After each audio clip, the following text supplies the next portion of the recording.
भारत में कारोबार को बढ़ाने और भारतीय उत्पादों को दुनिया के बाजार तक पहुंचाने की मुहिम को नया मंच मिला है। भारतीय व्यापार महोत्सव में यह महोत्सव देश के एमएसएमईज, स्टार्टअप्स, मैन्युफैक्चरर्स, ट्रेडर्स और नए उद्यमियों को एक साथ लाकर उन्हें बाजार, निवेश और कारोबार के नए अवसरों से जोड़ने की कोशिश है। भारत के कारोबार और उद्यमिता को नई रफ्तार देने के उद्देश्य से नई दिल्ली के भारत मंडपम में भारतीय व्यापार महोत्सव 2026 का भव्य शुभारंभ हुआ। 4 दिन तक चलने वाले इस मेगा बिजनेस एक्सपो का focus MSMEs, startups, manufacturers, traders और निर्यातकों को कारोबार के नए अवसर उपलब्ध कराना है। केंद्रीय वाणिज्य एवं उद्योग मंत्री पीयूष गोयल ने कहा कि मुक्त व्यापार समझौतों के जरिए भारतीय कंपनियों के लिए बड़े वैश्विक बाजारों के दरवाजे खुले हैं और भारत को वैश्विक सप्लाई चेन का अहम हिस्सा बनाने का लक्ष्य है। जो 9 free trade agreement Modi ji के नेतृत्व में गत 4 वर्षों में 38 देशों के साथ हुए हैं, वो 60 ट्रिलियन डॉलर्स के जीडीपी को प्रभावित कर दिए। यानी 25 ट्रिलियन डॉलर का अंतर्राष्ट्रीय व्यापार अब भारत को प्रेफरेंशियल एक्सेस देता है।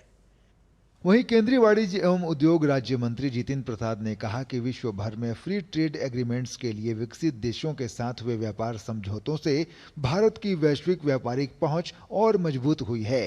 वहीं करार से 27 विकसित देशों के साथ भारत ने आज कंधे से कंधा मिलाकर फ्री ट्रेड एग्रीमेंट धरातल पे उतार दिया है।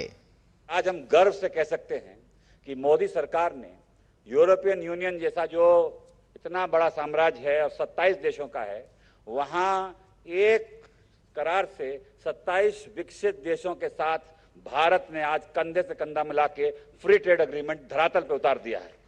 इस महोत्सव में जमीनी स्तर के कारोबारियों की उम्मीदें भी साफ दिखाई दे रही हैं। महोत्सव में स्टार्टअप इंडिया कैंपेन और प्रधानमंत्री के फॉर लोकल अभियान को भरपूर समर्थन मिल रहा है।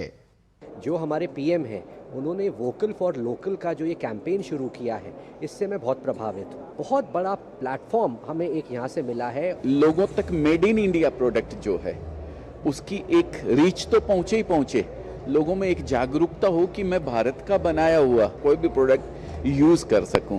इस पार्टिसिपेशन से हम यही उम्मीद रखते हैं कि हमारा बिजनेस और फ्लरिश करेगा। मोदी जी के इस अभियान से, इटको और कैट के इस अभियान से, इस वेंचर से हम आगे ग्रो करेंगे।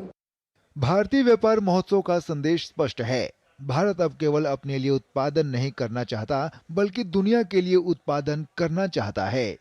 2047 तक 30 ट्रिलियन डॉलर की अर्थव्यवस्था बनने के लक्ष्य के साथ भारत का अगला बड़ा कदम है लोकल को ग्लोबल बनाना और भारतीय कारोबार को विश्व बाजार में नई पहचान दिलाना।